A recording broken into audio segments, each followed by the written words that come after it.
Bonjour à toutes et à tous et bienvenue dans notre programme de ce dimanche. Nous bénissons le Seigneur parce que vous êtes là et vous nous accordez ce crédit de nous suivre chaque fois que nous partageons la parole du Seigneur. Merci beaucoup, que Dieu vous bénisse et bon dimanche de chez vous, partout où vous vous trouvez. Et nous tenons à remercier tous ceux-là qui nous écrivent de loin ou de près, tous ceux-là qui sont concernés par nos messages, par ce que nous sommes en train de faire et de prêcher.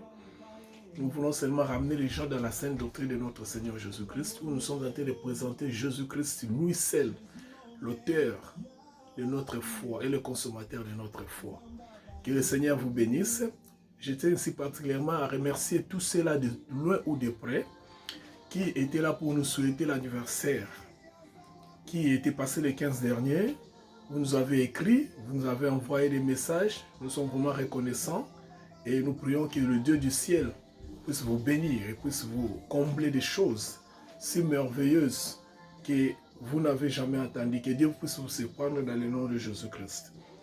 Alors, nous allons laisser ce moment entre les mains du Seigneur où nous allons partager sa parole brièvement et nous allons voir ce que le Seigneur veut nous enseigner en ces jours. Prions le Seigneur. Éternel notre Dieu, dans le nom puissant de Jésus-Christ, ton Fils, notre Seigneur, nous te disons merci pour cette matinée, ces beaux jours que tu nous as donnés. Nous te rendons gloire, parce que c'est à toi celle que toute la gloire revienne. Et nous bénissons les bien-aimés qui sont en train de nous suivre. Nous demandons à ton esprit d'illuminer l'intelligence de tout chacun de nous pour que nous puissions comprendre la sainte doctrine et sortir de ces liens de fausses doctrines et des déviationnistes qui nous accablent chaque jour, qui nous dérangent, qui nous font des bruits chaque jour. Que c'est la vérité de l'évangile puisse te revenir. Gloire soit rendue à toi. Nous avons ainsi prié dans le nom de Jésus-Christ. Amen. Alléluia.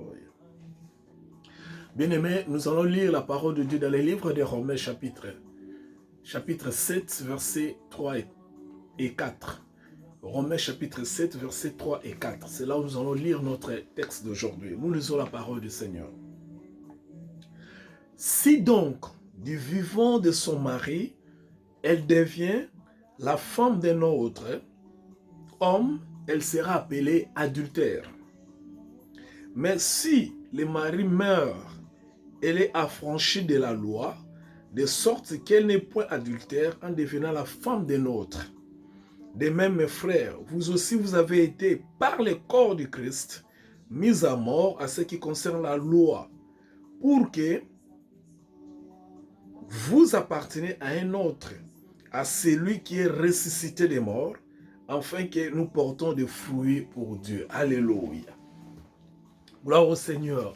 Vous savez, bien aimé dans le Seigneur, la Bible est tellement claire, elle est tellement limpide, la Bible est tellement, c'est comme de l'eau du rocher, pour nous expliquer des choses qui sont très faciles à comprendre. Malheureusement, à cause de l'ignorance et à cause de l'arrogance, si je peux utiliser les termes, permettez-moi, ou bien à cause des intérêts personnels, les gens ont compliqué la Bible pour rien. Les gens ont fait de la Bible leur cheval de bataille, leur gagne-pain.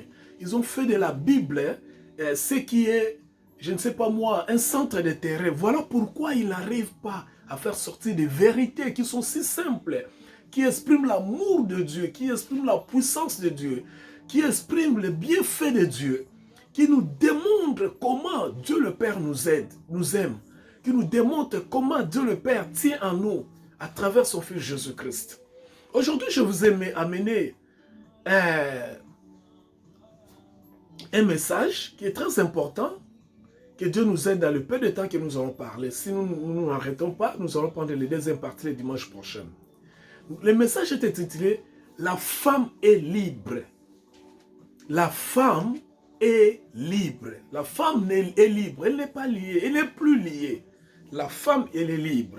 Et c'est là où nous allons voir. Nous avons lu dans les livres des Romains.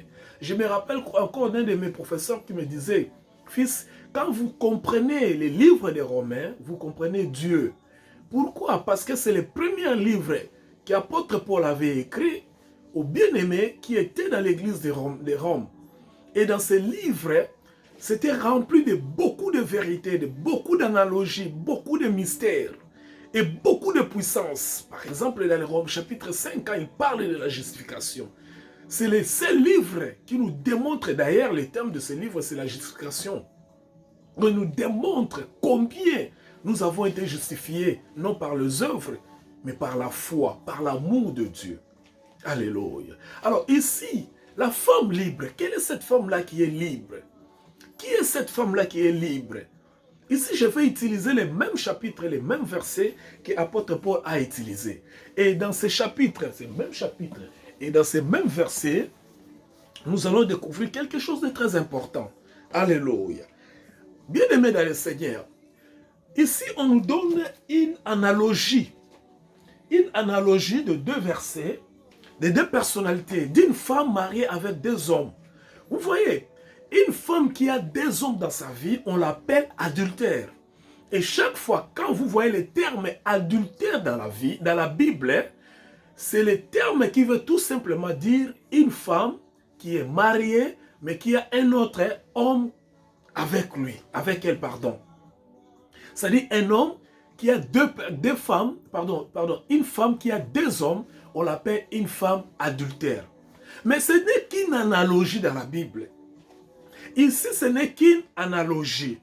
C'est-à-dire quoi? Ce que nous sommes en train de parler par rapport à notre thème, la femme libre, et ce que nous avons lu dans les livres des Romains, c'est juste une analogie. C'est-à-dire quoi? C'est une image. On est en train de nous donner une image comparative pour nous permettre de comprendre de quoi il s'agit-il. Et que dit la Bible?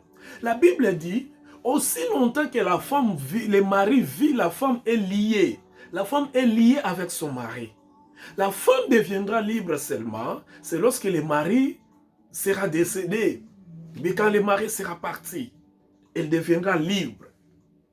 Ici, cette femme-là, c'est l'Église, le corps d'une manière générale, mais en particulier, c'est les croyants, c'est lui qui a cru au message, c'est lui qui a cru au Seigneur, c'est lui qui a reçu le don du Seigneur, c'est le don de l'amour de Dieu qui est Jésus-Christ. C'est celle-là qui est la femme libre. Parce que ici, on nous donne l'analogie nous dit, il y avait une femme qui était mariée, et cette femme qui était mariée, elle était liée à son mari. Quand elle est partie chercher un autre homme, avoir un autre homme, elle est devenue adultère. C'est la même chose avec les chrétiens, en anglais on dit believer, les chrétiens, ou les croyants, les nés de nouveau, qui est marié avec Christ. Quand il rentre dans la loi, il devient adultère parce que la loi, c'est aussi un autre homme avec qui elle est en train de partir. C'est-à-dire, quand tu es en Christ, tu es totalement en Christ. Tu ne peux pas être en Christ et avoir aussi un autre mari qui est la loi. Parce que ici, le problème, c'est quoi? Ici, nous sommes dans l'église. C'est là où les gens font la confusion. Ici, nous sommes dans l'église de Dieu. Nous ne sommes pas dans la loi. Nous ne sommes pas dans l'Ancien Testament. Nous ne sommes pas dans le judaïsme. Nous ne sommes pas dans la religion. Nous ne pouvons pas associer Christ qui est en nous, Christ qui nous a affranchis, Christ qui nous a épousés, l'associer avec un autre homme. Donc tout homme qui est né de nouveau, c'est une femme qui appartient déjà à un homme qui est Christ. Tout croyant, tout chrétien né de nouveau, qui appartient déjà à Christ, quand il embrasse un autre message, quand il embrasse une autre foi, quand il embrasse, quand l'homme met la foi à quelque chose d'autre, il devient adultère parce qu'elle est une femme mariée à Christ. Alléluia. Le jour que vous avez accepté Christ dans votre vie, c'est ce jour-là que vous avez été lié avec Christ. Le jour où vous avez reçu Christ dans votre vie, c'est ce jour-là que vous avez accepté le mariage avec Christ. Le jour où vous avez dit, Seigneur, viens habiter en moi. Seigneur, je te donne mon cœur, je t'ouvre mon cœur. Entre, viens en moi. En ce jour-là, vous êtes déjà devenu la femme de Christ. Et tout ce qui vous fait, c'est l'obéissance à ce Christ. C'est la vie d'ensemble, la vie du couple avec Christ. La vie d'amour avec le Seigneur. Mais le jour où vous essayerez de rentrer dans la loi, dans la religion, ou bien dans une autre doctrine, là, automatiquement, vous êtes devenue une femme adultère. Et dans le verset 4, l'apôtre nous explique comment nous avons été affranchis. C'est-à-dire, avant que Christ vienne, nous étions sous la loi. Avant que nous puissions donner notre vie à Christ, nous étions sous la loi. C'est-à-dire, la loi était notre époux, pardon. La loi était notre mari. La loi était notre homme. C'est à partir de lui que nous vivions. C'est avec lui que nous vivions. Nous le servions comme épouse. Alléluia. Je crois que quelqu'un me comprend. C'est si simple. C'est-à-dire, avant Christ, nous étions sous la malédiction. Parce que nous n'avions pas Christ. La malédiction était quoi? C'était le résultat de notre époux qui était la loi. C'est-à-dire, la loi disait, si vous faites ceci, vous serez béni. Si vous faites ceci, vous serez maudit. Vous voyez? C'est-à-dire, la loi disait que si vous marchez de telle sorte, vous serez béni. Si vous n'obéissez pas, vous serez maudit. C'est-à-dire, nous étions remplis de toutes sortes de malédictions, de toutes sortes de maladies, de toutes sortes de problèmes, de toutes sortes, je ne sais pas moi de quoi. Parce que juste, les maris avec qui nous vivions à l'époque, lui s'appelait la loi. Et si on n'obéissait pas à ce mari-là, qui est la loi, automatiquement, on tombait dans la conséquence de la loi. Qui était soit la maladie, la pauvreté, la malédiction, les maris de nuit, les femmes de nuit, tout ce qui complique la vie de l'homme. Pourquoi? Parce qu'on devait obéir à ce mari-là qui était la loi. Et lui, il avait beaucoup de conséquences. Il avait beaucoup de conséquences qui pouvaient affecter négativement notre vie.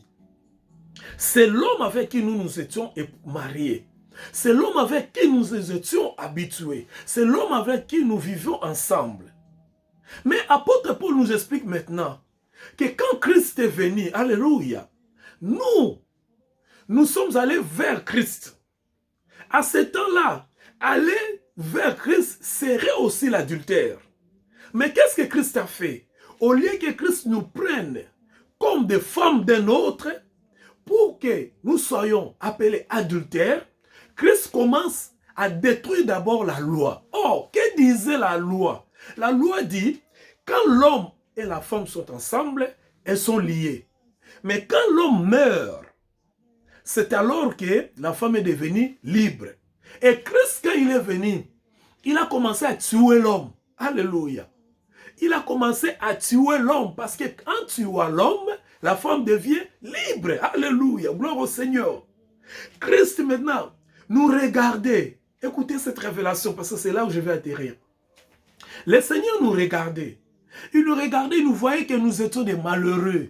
Nous étions des gens qui étaient liés par rapport à la loi. La loi était dure. La loi, on ne pouvait pas l'accomplir. La loi, on ne pouvait pas l'obéir. La loi, on ne pouvait pas le servir à cause de la faiblesse de la chair, à cause de la faiblesse du corps. Voilà Christ nous regardait dans le loin. De loin. Il regardait que nous n'étions pas heureux avec la loi. Ce mariage n'était pas heureux. Il n'y avait pas le bonheur en nous. Christ nous regardait en loin. Il regardait ici, regarde cette femme, cet enfant que le Seigneur a créé, cet homme que le Seigneur a créé, cette femme que le Seigneur a créée. Il est lié, cette personne est liée à la loi qui est son époux. Mais la loi, malheureusement, ne lui rend pas la vie facile. La loi ne lui donne pas le bonheur qu'il mérite. La loi ne lui donne pas ce dont il a besoin. La loi ne lui donne pas ce qui est nécessaire. La loi est en train de le contraindre de vivre une vie de frustration, une vie malheureuse, une vie qui ne convient pas. Christ est venu. Alors, pour être dans la logique, il a combattu la loi. Il a dit à la loi, non, non, non, non, moi j'aime cet homme, moi j'aime cette femme, c'est un enfant de Dieu. Moi je vais accepter de payer son prix. Tout ce que toi tu demandes pour que cette femme soit heureuse, pour que cet homme soit heureux, pour que cette personne soit heureuse, moi je vais te les donner, je vais te l'accomplir. Et je suis allé dans la croix. Et dans la croix, quand il est allé dans la croix, directement, il a accompli tout ce que demandait la loi. Et quand il a accompli tout ce que demandait la loi pour ton bonheur, pour ta liberté, pour ta délivrance, c'est alors que la loi est morte. Or, la même loi dit, si je suis morte, alors toi la femme, tu es devenue libre. Alors Christ a tué la loi. Christ a accompli la loi. Quand on dit que tout est accompli, les gens essaient un peu d'extrapoler. C'est juste un mot, tout est accompli, une phrase. Mais en réalité, dans le spirituel, ça parle beaucoup, ça dit beaucoup, bien aimé. Tout est accompli, c'est plus que tout est accompli que nous récitons chaque jour. Voilà la raison pour laquelle je suis venu vous annoncer ce matin que vous êtes une femme réellement libre. Vous êtes une femme réellement libre. Libre pourquoi? Parce que l'époux qui vous lie, qui vous mène une vie de contraintes, celui-là, il est déjà parti. Christ a déjà fini avec lui. Tu n'as plus besoin de se marier. Le mari est déjà mort. La loi est déjà morte. Tu ne peux pas servir Christ et tu ne peux pas servir en même temps la loi. Parce que la loi est déjà morte pour toi. La religion est déjà morte pour toi. La doctrine, les fausses doctrines sont déjà mortes pour toi. Toi maintenant tu vis ta liberté en Christ. C'est pourquoi le Seigneur vit. Le même apôtre Paul nous dit, il y a plus de bonheur parce que nous sommes dans le Seigneur. Alléluia. Nous sommes heureux parce que nous sommes morts en Christ. C'est ce qu'il dit. La loi est morte et nous sommes une femme libre. Nous pouvons épouser qui que nous voulons. Et celui que nous avons choisi, c'est Jésus-Christ. C'est celui-là qui est l'auteur de votre vie, le maître de votre vie. Vous n'êtes plus sous la loi. N'obéissez plus à la loi. Même les 10 commandements, il ne faut pas les obéir parce que ça fait partie de la loi. D'ailleurs, vous n'avez même pas besoin de l'obéir parce que Christ l'a déjà accompli. Même les lois, oh, faites ceci, faites non. Dans la nouvelle dispensation, il n'y a pas des obligations, il n'y a que la grâce. Alléluia. Il n'y a que la grâce qui nous conduit. Que le Seigneur vous bénisse. À la prochaine. Amen.